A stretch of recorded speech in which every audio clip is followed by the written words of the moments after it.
Pemirsa, hadirnya media sosial membuat arus informasi semakin cepat. Selain berbagi hal positif dan menyenangkan, banyak juga yang menggunakan akun berbagi ini untuk berkeluh kesah terhadap pengalaman pahit atau menyedihkan.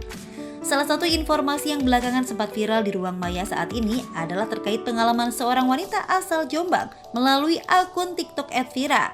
Ia mengaku menderita penyakit autoimun usai melakukan suntik putih. Hal sama juga dibagikan oleh penyanyi kenamaan Cita Citata yang sempat membagikan update kondisinya yang melakukan perawatan akibat penyakit autoimun.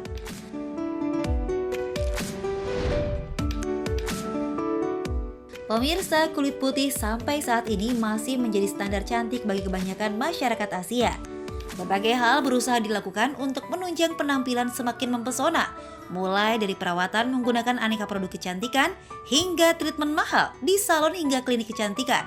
Salah satunya untuk mencerahkan dan memutihkan kulit yang diberikan melalui teknik injeksi atau infus.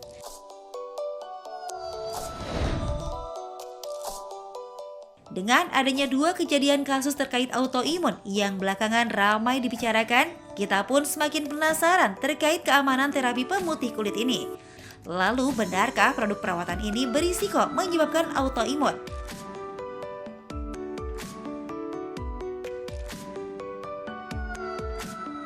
Nah pemirsa, tadi tuh memang ada hal nih Dokter Vito ya yang viral banget di TikTok. Jadi dia pengen suntik putih, nyatanya dapat autoimun, bukan auto glowing kayak Dokter Vito bilang tadi.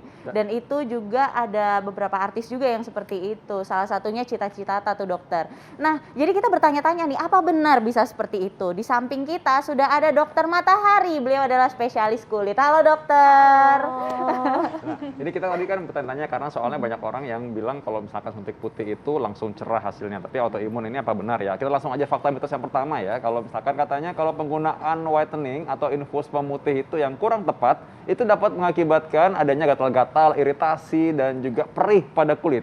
Fakta atau mitos? Fakta. Jadi sebenarnya sesuatu yang kalau kurang tepat itu tentunya akan bisa menimbulkan efek samping. Efek samping itu ada yang bisa diprediksi dan ada yang tidak bisa diprediksi.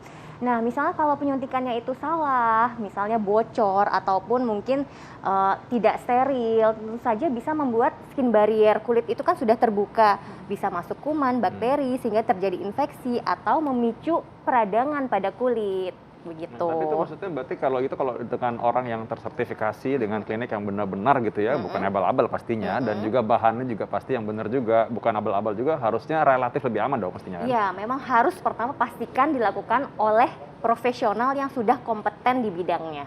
Oke, nah nih dok, ini ada lagi nih fakta mitos selanjutnya nih. Infus whitening atau suntik putih dapat menimbulkan alergi. Ini fakta atau mitos? Yang benar adalah fakta. Jadi benar, bisa memicu alergi, tetapi harus diingat lagi tidak semua orang, karena biasanya semua yang sudah beredar luas obat-obatan itu pasti sudah diuji dan risiko menyebabkan alerginya pasti sangat rendah.